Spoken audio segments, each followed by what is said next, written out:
जय श्री राम, जय माता दी। शिव ज्योतिष कार्यालय में आप सभी का एक बार फिर बहुत बहुत स्वागत है। तो आज हम आपको सावन के सोमवार की व्रत कथा सुनाएंगे। ये जो व्रत कथा है सावन में करने योग्य, क्योंकि भगवान शिव के वैसे बहुत कथाएं हैं, जैसे प्रदोष व्रत कथा, 16 सोमवार व्रत कथा, सोमवार व्रत कथा। लेकिन जो ये कथा है ये केवल और केवल जो सावन के सोमवार भक्त जन व्रत करते हैं उसमें ये कथा किया जाता है। तो ये विशेष कथा है। इसी कथा को आप सभी जब व्रत करना, तो सावन के महीने में जब व्रत करना, तो इसी कथा को करना या फिर सुनना। भगवान शिव का जैसे आप व्रत करने के लिए सावन में प्रारंभ करना है तो संकल्प जरूर करें। संकल्प मतलब होता है प्रतिज्ञा, कि भगवान भोले बाबा से आगे जल चढ़ाकर पूजन करके और प्रार्थना करना है कि प्रभु व्रत करते समय, पूजा करते समय अगर कोई भूल हो जाए तो उसे क्षमा करना। और सावन के सोमवार की इतनी बड़ी महिमा है, शिव पुराण कहता है कि आप वर्ष भर में रखे गए सोमवार के व्रत और सावन के महीने में अगर जो व्रत कर लिया जाता है, दोनों का फल एक ही समान माना जाता है। तो आप सभी जानते हैं कि इस बार सावन सोमवार का जो व्रत है वो 26 जुलाई से प्रारंभ होगा। इस बार 4 व्रत आ रहे हैं सावन के महीने में। तो आप सभी बड़े ही श्रद्धा भाव के साथ व्रत कीजिए। भगवान भोले बाबा अपने भक्तों की मनोकामना बहुत जल्दी पूर्ण करते हैं। अखंड सौभाग्य का सुख, घर में धन धान्य, क्योंकि भगवान शिव के जो गण हैं वो कुबेर जी महाराज हैं, जो धन के मालिक हैं। तो सभी प्रकार की मनोकामनाओं को पूर्ण करते हैं भोलेनाथ।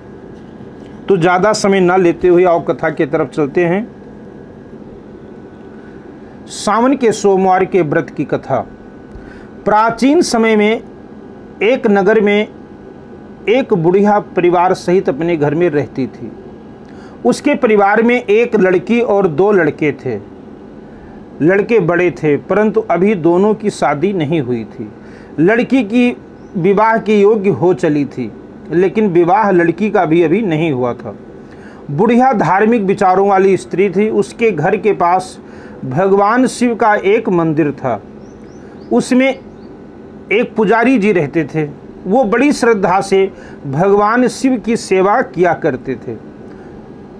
तो वो बुढ़िया भी प्रतिदिन सुबह नहा धोकर मंदिर में जाया करती थी, भगवान शिव का पूजन करती थी। तो कहते हैं एक बार शिवरात्रि के दिन सुबह वो बुढ़िया अपने बच्चों को साथ लेकर मंदिर पहुंची।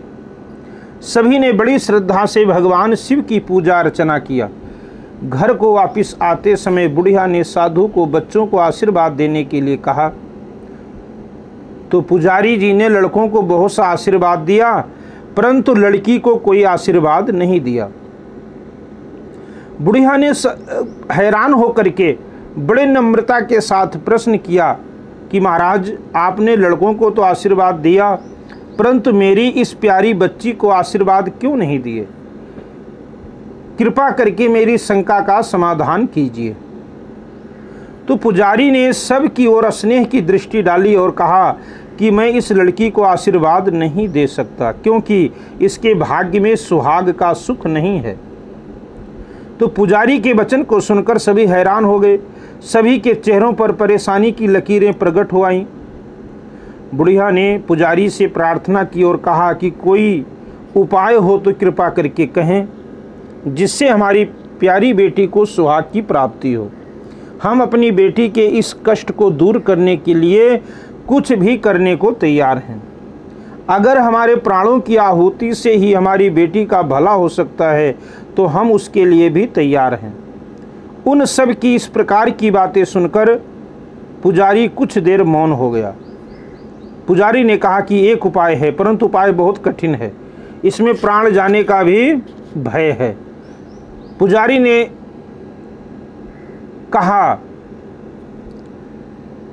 कि आप यहाँ से 7 समुद्र पार एक रमणीक नगर में सोमपत्ती नाम की एक स्त्री रहती है जिसके 100 बेटे हैं। ये आपकी बेटी वहाँ जाकर के अगर उनकी सेवा से उनको प्रसन्न कर लें तो अगर वो प्रसन्न हो गई तो इसे सुहाग का सुख अवश्य ही मिलेगा। आप लोग यहाँ से 6 समुद्र तो आसानी से पार कर सकते हो, क्योंकि इनको पार करने के लिए आपको किश्ती मिल सकती है, परंतु 7वें समुद्र को पार करने के लिए कुछ भी नहीं मिलेगा, क्योंकि वहाँ पर मानव का जा पाना संभव नहीं है। अगर ये लड़की उस 7वें समुद्र को पार कर लेगी तो अवश्य ही इसको सौभाग्य प्राप्त होगा। साधु के कथनानुसार वे सभी भगवान शिव के सहारे घर से निकल पड़े। 6 समुद्र तो उन्होंने भगवान की कृपा से आसानी से किश्ती में बैठकर पार कर लिए। 7वें समुद्र के तट पर पहुंचकर वे उसे पार करने के उपाय को सोचते हुए भगवान शिव की आराधना करने लगे। भगवान शंकर की कृपा से उन्हें वहां एक पेड़ दिखाई दिया। पेड़ के ऊपर एक हंस बैठा हुआ था। हंस ने उनसे कहा कि मैं इस पेड़ के पत्तों से आप लोगों को एक बेड़ी बनाकर दे सकता हूँ। सभी ने सोचा कि अगर भगवान की कृपा होगी तो ये बेड़ी हमें हमारी मंजिल पर पहुंचा देगी, नहीं तो मौत निश्चित ही है। उन्होंने हंस से बेड़ी बनाकर देने की प्रार्थना की। हंस ने कुछ ही समय में उनको बेड़ी बनाकर दे दी। सभी ने हंस का धन्यवाद किया और भगवान शिव के नाम का सहारा लेकर बेड़ी पर सवार हो गए। ओम नमः शिवाय का जाप करते करते वे लोग 7वां समुद्र भी पार कर गए। थोड़ी दूर चलने पर वे रमणीक नगर में पहुंचे। वहां पर उन्होंने सोमपत्ती को देखा और उसके 100 पुत्रों व बहुओं को देखा। उसके बहू बेटे सभी अलग अलग रहते थे। वे सभी सोमपत्ती के घर के पास छुपकर रहने लगे। सोमपत्ती रोज सुबह स्नान करने के लिए नदी पर जाया करती थी। जैसे ही सोमपत्ती स्नान के लिए घर से निकलती थी तो वो लड़की हर रोज चुपचाप उसके पीछे से घर में आती, घर का झाड़ू चौका बर्तन आदि साफ करके और उसके घर आने से पहले वापस अपने परिवार में पहुंच जाती थी। हर रोज जैसे ही सोमपत्ती स्नान आदि से निवृत्त होकर घर को वापस आती तो घर की सफाई देखकर हैरान होकर सोचती कि कौन मेरे पीछे से आता है जो मेरे घर की सफाई बर्तन आदि साफ कर जाता है, मैं उसको कैसे देखूं। ऐसे ही महीनों बीत गए। एक दिन किसी कारणवश सोमपत्ती की नींद कुछ देर से खुली, परंतु वो लड़की अपने नियमानुसार उसके घर साफ सफाई करने के लिए आ पहुंची और अपना नित्य का कार्य करने लगी। सोमपत्ती ने उस लड़की को देखकर पूछा, बेटी तुम कौन हो, यहाँ पर किस लिए आई हो, तुम्हें क्या चाहिए। सोमपत्ती के वचनों को सुनकर लड़की उसी समय उसके चरणों में गिर पड़ी। सोमपत्ती ने नींद में ही उसको आशीर्वाद दिया, बेटी दूधवती पुत्रवती सौभाग्यवती हो। परंतु लड़की ने फिर भी उसके पांव से सिर नहीं उठाया। 3 बार वही आशीर्वाद देने के पश्चात उठकर जब उस लड़की के सिर को उठाया तो देखा कि इसके भाग्य में तो सुहाग सुख नहीं है, परंतु मैंने इसे पुत्रवती होने का आशीर्वाद दे दिया है, ये कैसे होगा। सोमपत्ती अभी सोच ही रही थी कि लड़की की माँ व भाई सभी वहाँ पर आ गए। सभी सोमपत्ती से प्रार्थना करने लगे, हे माँ, अब आप ही इसकी माँ हैं और आप ही इसको सभी खुशियाँ दे सकती हैं। माँ सोमपत्ती ने कहा, ठीक है, मगर ये सामने में आने वाले सभी सोमवार को भगवान शिव का व्रत करे। ये व्रत सभी को मनोवांछित फल करने वाला है। माँ पार्वती और भगवान शिव के आशीर्वाद से इसको भी मनोवांछित फल अवश्य प्राप्त होगा। आप लोग भी इसके लिए सावन के प्रथम सोमवार को लड़का ढूंढना, दूसरे सोमवार को सगाई करना, तीसरे सोमवार को साहे चिट्ठी भेजना तथा चौथे सोमवार को बारात मंगवाना। जैसे ही लड़का लगन मंडप में बैठेगा उसी समय वो समा जाएगा। सभी रिश्तेदार भाई बंधु विलाप करेंगे, दुनिया तरह तरह की बातें करेगी, मगर आप मत रोना, सभी को चुप करवाना और मुझे याद करना, सब ठीक हो जाएगा। उन्होंने कहा, ठीक है माँ, हम ऐसा ही करेंगे। सभी सोमपत्ती माँ से आशीर्वाद लेकर अपने घर को चल पड़े। घर वापस आकर सभी बड़ी श्रद्धा से भगवान की पूजा करते हुए समय व्यतीत करने लगे। लड़की पूरी श्रद्धा भक्ति भाव से सोमवार का व्रत करने लगी। सावन के पहले सोमवार को उसकी माँ व भाइयों ने सोमपत्ती के कथनानुसार लड़का देखा। लड़का बहुत सुंदर व गुणवान था। दूसरे सोमवार को उन्होंने बड़ी धूमधाम से सगाई की रस्में पूरी की। तीसरे सोमवार को साहे चिट्ठी भेजी तथा सावन के चौथे सोमवार को बारात लाने को कहा। उन्होंने शादी के दिन घर को खूब अच्छी तरह से सजाया, बारात के स्वागत के लिए सजावटी द्वार लगवाए, गाजे बाजे का भी खूब प्रबंध किया। निश्चित दिन यानी चौथे सोमवार को निश्चित समय पर बहुत धूमधाम से खुशी में नाचती घूमती बारात उनके द्वार पर पहुंची। सभी ने मिलकर बारात का स्वागत किया, बारात को भोजन वगैरह आदि करवाया, बारात के विश्राम का प्रबंध किया। जब लगन का समय आया तो लड़के को लगन मंडप में बुलाया गया और जैसे ही लड़का लगन मंडप में आसन पर बैठा उसी समय वो समा गया, उसकी मृत्यु हो गई। लड़के के परिवार के सदस्य व बारात में शामिल सभी बाराती रोने लगे। लोग तरह तरह की बातें बनाने लगे। कोई कहता ये डायन है, पहले दिन अपने पति को खा गई, कोई कहता ये लड़की कुलटा है, कोई कहता कुलच्छनी है। जितने मुंह उतनी बातें। लड़की मन ही मन में भगवान शंकर व पार्वती को याद करने लगी कि हे भोलेनाथ, मेरी इज्जत रखो, मेरे परिवार की इज्जत को बनाए रखो। हे माँ पार्वती, तुम सुहाग को देने वाली हो, मेरे सुहाग को जिंदा कर दो। लड़की की माँ व भाई परिवार सहित माँ सोमपत्ती को याद करने लगे।